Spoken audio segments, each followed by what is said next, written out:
মই open challenge কৰিছোঁ উমানন্দক মোৰ ওপৰত এফআইআৰ দিয়ক। ছমা ৰাখিলে, প্ৰেগনেণ্ট আছিলে আৰু ডিঙি চেপি হত্যা কৰিলে। আৰু এই চক্ৰটোৰ তেওঁ আচলতে ডিগবৈ তেনেকৈ অহা নাই বা মোকো তেনেকৈ পোৱা নাই, কিন্তু এইবিলাক নাজানেও। ইয়াৰ এটা চক্ৰই আচলতে 2026 টিকেটটো কাটিব লাগে মানসিকভাৱে বা আমাক অপদস্থ কৰি মোৰ মহিলাৰ লগত সাঙুৰি ফটো বিকৃত কৰি কেনে এইবিলাক মোৰ অপপ্ৰচাৰত তেওঁলোকে লিপ্ত হৈছে, টিকেটটো কাটিব লাগে বুলি। তেওঁলোকে প্ৰমাণ কৰক কাৰ লগত বিয়া হৈছিলোঁ, কেইজনী মানুহ আছে। তেওঁলোকে BLOৰ লগত মানে মেকিং হৈ এইটো বনাইছিলে। মই BLOৰ ওপৰতো মই কেছ কৰিছিলোঁ শুদ্ধ ভোটাৰ লিষ্ট এখনত। এইবিলাক সম্পূৰ্ণ এটা মেকিং ডাঙৰ প্লেনিং চলি আছে ইয়াত। টকা লেনদেন হৈ আছে, কেনেকৈ কুৎসা ৰচনা কৰিব পাৰে, কেনেকৈ মোক অপদস্থ কৰে সমাজত, এই কথাটোৱে।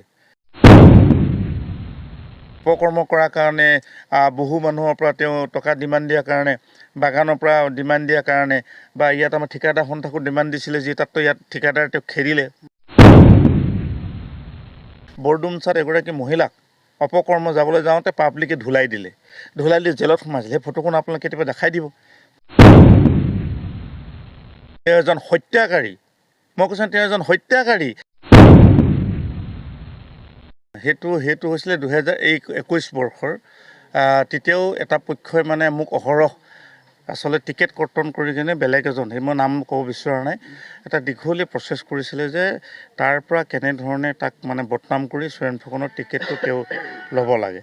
সেই প্ৰক্ৰিয়াটো গ'ল। আৰু সেইটো সময়ে যিগৰাকী নাৰীৰ কথা মোৰ লগত সাঙুৰ খাইছিলে, মই এইটো নাম ক'ব বিচৰা নাই কাৰণ তেওঁলোকৰ এখন ঘৰ আছে, যিহেতু তেতিয়া সেইগৰাকীয়ে স্পষ্টভাৱেই লিখিছিলে চোৰেণ ফুকনৰ মোৰ কোনো সম্পৰ্ক নাই, এইবিলাক এটা কেছ ৰেজিষ্টাৰ হৈছিলে। আৰু সেই কেছ ৰেজিষ্টাৰটো 2021 চনৰ। সেই কেছটো এতিয়াও ডিগবৈ থানাত আছে বা আমাৰ কোৰ্টত সেইটো চলি আছে তেওঁলোকৰ। গতিকে এইটো একে সম্পূৰ্ণ আভুৱা।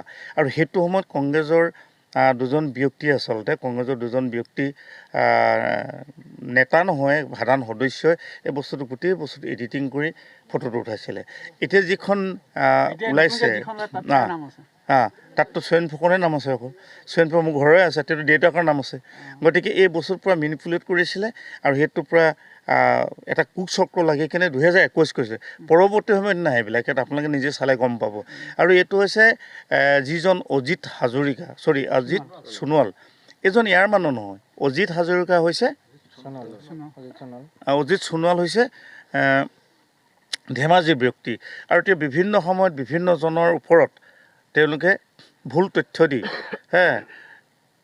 মানে আজি মন্ত্ৰীয়ে হওক, মুখ্যমন্ত্ৰীয়ে হওক, সভাপতিয়ে হওক, বিভিন্ন জনৰ কুৎসা ৰচনা কৰিবৰ কাৰণে প্ৰত্যেক দিনাখনে তেওঁ লিখনিত পায়। আৰু তেওঁ আচলতে মানসিকভাৱে ভাৰসাম্যহীন এজন ব্যক্তি বুলি জানো।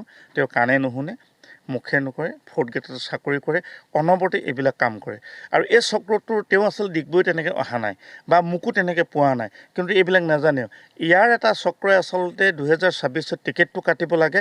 এইবিলাক আচলতে মোক মানসিকভাৱে বা আমাক অপদস্থ কৰি মোৰ মহিলাৰ লগত সাঙুৰি ফটো বিকৃত কৰি কেনে এইবিলাক মোৰ অপপ্ৰচাৰত তেওঁলোকে লিপ্ত হৈছে, টিকেটটো কাটিব লাগে বুলি। গতিকে এই ব্যৱস্থাৰ ওপৰত মই ইতিমধ্যে তেওঁৰ ওপৰত এফআইআৰ দিয়া হৈছে। উমানন্দ মডুৰ ওপৰত এফআইআৰ দিয়া হৈছে, কাৰণ হকে বিহকে মোৰ ওপৰত তেওঁলোকে যথেষ্টখিনি আমি দেখিছোঁ যে মোক বদনাম কৰিছে। গতিকে মই কোৰ্টত চেলেঞ্জ কৰিছোঁ, তেওঁলোকে প্ৰমাণ কৰক কাৰ লগত বিয়া হৈছিলোঁ, কেইজনী মানুহ আছে, হয়নে, বা মই কোন মতলব বা টকা লৈছিলোঁ, বা কাক মই চিঠি দিছিলোঁ। গতিকে গোটেইখিনি পটকৈ হৈ যাব। গোটেই এফআইআৰ দিয়া আছে। আৰু এইখিনি মই ৰাতিপুৱা যিটো ফেচবুক লাইভ, এই ফেচবুক লাইভটো মই স্পষ্ট কৰিছোঁ। গতিকে মনে সজা ভবা কথা। আৰু মই নাম ক'ব বিচৰা নাই, কেইবাজনো আছে ভাবি প্ৰাৰ্থী। হকে বিহকে নিশ্চয় আপোনালোকে দেখিছে, এখন চিঠি লিখি ভাইৰেল কৰি লগে লগে মানে পৰ্টেলত দিব বা নিউজত দি কেনে মোৰ আচলতে গোটেই ৰাজনৈতিক কেৰিয়াৰটোত আচলতে দাগ লগাবৰ কাৰণে ব্যৱস্থা কৰিছে, টিকেটটো কাটিবলৈ। এই ব্যৱস্থাটো 1 বছৰ ধৰি হৈছে। আৰু ঠিক তেনেকৈ 2021 চনৰ নিৰ্বাচনৰ ঠিক 2-3 মাহ পূৰ্বেও এইটো হৈছিলে।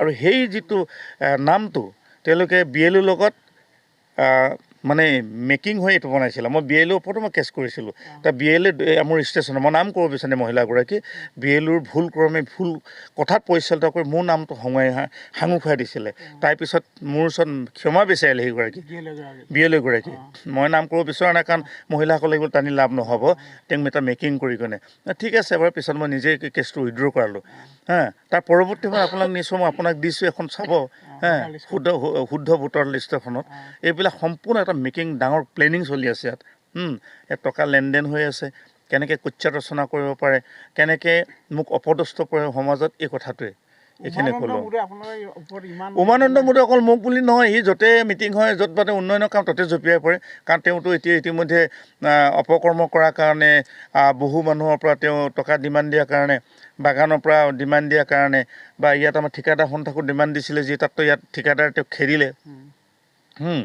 তাৰপিছত তেওঁ আচল কথাটো হ'ল কি তেওঁৰ কমিশ্যনৰ টকা নাপালেই এইবিলাক কৰি ফুৰে আৰু এইটো তেওঁ মোৰ অভিযোগ মোৰ বুলি নাই আনকো আনিছে আৰু মোৰ লগত তেওঁ এটাই কথা ক'ৰবাত ফেচবুকত কিবা এটা পালেই কিবা মিডিয়াত কিবা এটা পালেই তেওঁৰ আপডেট দিয়াৰ তেওঁৰ এটা বেমাৰ এটা আছে আৰু তেওঁক মই কৈছোঁ আচলতে তেওঁ এজন বিকাৰগ্ৰস্ত দেই একদম বিকাৰগ্ৰস্ত একদম সমাজ বিৰোধী লোক তেওঁ চাব কথাবিলাক কি হয় তেওঁৰ অতীতৰ বিষয়টো আপোনালোকে নাজানে সেইটোত মই চেলেঞ্জ দি কৈছোঁ তেওঁক বহুত জানিছিলোঁ কিন্তু কোৱা নাছিলোঁ তেওঁৰ ফটো আছে নহয় আপোনালোকে পাব মিডিয়াত পাব বৰডুমচাত এগৰাকী মহিলাক অপকৰ্ম যাবলৈ যাওঁতে পাব্লিকে ধুলাই দি জেলত সোমাইছিল সেই ফটোখন আপোনালোকে কেতিয়াবা দেখাই দিব মিডিয়াক কৈছোঁ তাত মিডিয়াত দেখাই দিব লাগে তাৰ পাছত তেওঁ মাৰাত্মক এটা মাৰ্ডাৰ কৰি থৈছে মই চেলেঞ্জ কৰিছোঁ মোৰ ওপৰত তেওঁ কেছ দিয়ক মই অপেন চেলেঞ্জ কৰিছোঁ উমানন্দক মোৰ ওপৰত FIR দিয়ক কাৰণ কাবেৰী মৰাণ আমাৰ উবনগাঁৱৰ কাকপথাৰ উবনগাঁৱৰ গেলগেলি চুকৰ তেওঁৰ দেউতাক তেওঁৰ মাক এতিয়া মৃত মাকো আৰু তেওঁৰ ককায়েকে তেওঁৰ ওপৰত কেছখন ৰিঅপেন কৰিছে তেওঁ 16 বছৰীয়া ছোৱালী পলুৱাই আনি চলে বলে কৌশলে ডুমডুমা মহাবিদ্যালয়ত তেওঁ যেতিয়া পঢ়ি আছিলে 5th ছেম নে 6th ছেম সেই ছোৱালীজনী ক্লাছ 9 সেই ছোৱালীজনী আনি কিনে তাত তেওঁ ৰাখিছিলে হোষ্টেলত তাতে আৰু এগৰাকী আছিলে সেই এগৰাকীৰ লগত তেওঁ খকা খুন্দা লগাৰ ফলত সেইগৰাকী নাম ক'ব বিচৰা নাই এক ছমাহ ৰাখিলে প্ৰেগনেণ্ট আছিলে আৰু ডিঙি চেপি হত্যা কৰিলে মই অভিযোগ আনিছোঁ কাৰণ মই জানো আজি কৈছোঁ তাৰমানে তেওঁৰ চৰিত্ৰ বিষয়ে হত্যা কৰি অটত নি আমাৰ ৰূপাই চাইডিঙৰ এখন নাৰ্ছিং হোমত ক'ব বিচৰা নাই নাম তাত গৈ কিনে মৃত ব্যক্তিগৰাকীয়ে কাণত নি এই মৃত কাবেৰী মৰাণক তেওঁ ইয়াত মানে হাৰ্ট এটেক হ'ল বুলি ধৰিছে পাছত তীব্ৰ আন্দোলন হ'ল মৰাণ ছাত্ৰ সন্থাই আন্দোলন কৰিলে দল সংগঠনে আন্দোলন কৰি ডুমডুমা পথ অৱৰোধ কৰিল তাৰপাছত 2016 বৰ্ষত তেওঁক এৰেষ্ট কৰিলে নিজে চাৰেণ্ডাৰ হৈ গ'ল আৰু সেইটো সময়ত কি হৈছে ইলেকশ্যন আহিছিলে প্ৰথম ইলেকশ্যনটো মানে বিজেপিহে এবাৰ জিকিছে আৰু সেইটো সময়ত সকলোৱে পুলিচে হওক বা প্ৰশাসনে ব্যস্ত আছিলে আৰু সেই ঘৰৰ মানুহখিনি একেবাৰে সহজ হ'ল তেওঁলোকে ইমান ষ্ট্ৰংলি কেছটো দিব নোৱাৰিলে কিবা বুদ্ধি পাঙে তেওঁ ওলাই আহিলে গতিকে মৰণোত্তৰ পৰীক্ষাৰ তাৰ ৰিপৰ্ট আহিব ৰিঅপেন কৰিব তেওঁ গম পোৱা যাব তাৰমানে তেওঁ এজন হত্যাকাৰী মই কৈছোঁ তেওঁ এজন হত্যাকাৰী আৰু সেই হত্যাকাৰীৰ কথাটো লৈ বিভিন্ন পক্ষত মিডিয়াই কিয় ইমানকৈ হাইলাইট কৰিব ভাবি নাপাওঁ তেওঁ তাকতো হেৰিৰ পৰা বহিষ্কাৰ কৰিলে অখিল গগৈ ডাঙৰ তেওঁক বহিষ্কাৰ কৰা আছে আজি বহু মিডিয়া তেওঁ ওচৰলৈ নাযায় দল সংগঠন তেওঁলোক নাই গতিকে তেওঁৰ কোনো গণভিত্তি নথকা তেওঁৰ এজন অকল পৰজীৱী লোক তেওঁ কমিশ্যনভোগী মানুহ হত্যাকাৰী মানুহ গতিকে এই হত্যাকাৰীৰ কথা কোনে বুজিব কাৰোবাক কিবা টকা পালেই মোৰ বিৰুদ্ধে ক'বলৈ যায় তেওঁক আচলতে ভাড়াতীয়া মানুহ এতিয়া মোৰ এগেইনষ্টত কথা ক'বৰ কাৰণে সি টকা পায় মোৰ এগেইনষ্টত ফেচবুকত দিবৰ কাৰণে টকা দিয়া হয় মানে মিডিয়াত বকিবৰ কাৰণে তেওঁক টকা দিয়া হয় সেইবিলাক কোনোবা নাজানে নেকি সকলোৱে জানে মাইক্ৰ' ফাইনেন্সৰ যিকেইগৰাকী আচলতে নীতি বহিৰ্ভূত নহয় যিসকলে নাপায় মাইক্ৰ' ফাইনেন্সে হওক বা অন্যান্য যিসকলে তেওঁলোকে যিবিলাক লোন লৈছিলে নীতিগতভাৱে লোৱা নাছিলে বা নীতিগতভাৱে ঘূৰাই দিয়া নাছিলে সেই ডিফল্টাৰ মানুহসকলক লৈ তেওঁ আন্দোলন কৰে চাবচোন এইবিলাক ওলাই পৰিছে তাত ক'ত ভাল কাম কৰা দেখিছে তাক সেইকাৰণে কৈছোঁ তেওঁ এজন হত্যাকাৰী এজন মাইনৰ ছোৱালীক তেওঁ জেল হ'ব লাগে ফাঁচি হ'ব লাগে আৰু তেওঁ যদি ইমান দম আছে মোৰ ওপৰত FIR কৰক মই কৈছোঁ তেওঁৰ ওপৰত কেছ দিছোঁ মই তেওঁক চেলেঞ্জ কৰিছোঁ উমানন্দ মুদৈ মই তোমাক চেলেঞ্জ কৰিছোঁ, তোমাৰ কুকৰ্ম কুকীৰ্তি দুনিয়াই জানে, আৰু ফটোখিনি আপোনাৰ লগত আছে নহয়, দেখাই দিব। হে এই যে বৰডুমচা গাঁৱত এগৰাকী মানুহ ঘৰত যে মদ খাই কিনি কি কৰিছিলেগৈ, আজি পাব্লিক যে ধুলাই দিলে, ফটোখন আপোনাৰ লগত আছে। সেইটো মই বনোৱা নহয়, মইতো বিকৃত কৰা নাই, হয়নে? ডুমডুমা থানাত আপোনাক খবৰ কৰি কেছ নম্বৰ পাই যাব, তেওঁ তাত ফটো পাই যাব।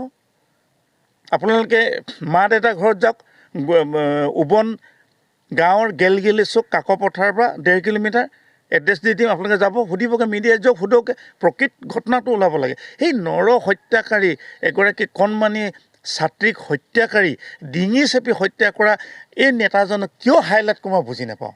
গতিকে এইখিনিয়ে কথা, সাংবাদিক বন্ধু নিজে বিচাৰ কৰক।